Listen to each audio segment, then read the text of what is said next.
Do you always need to call the police in order to qualify for a U visa?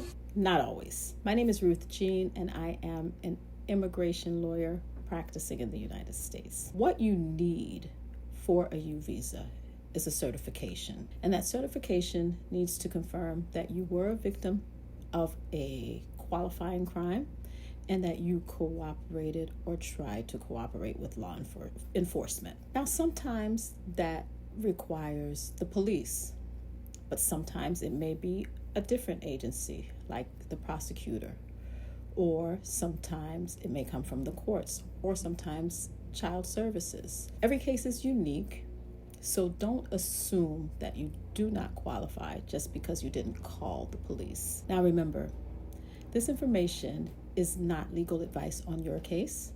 It is solely for informational purposes.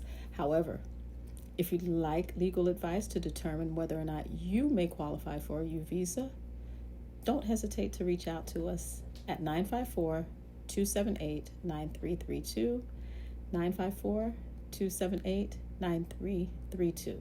Thank you.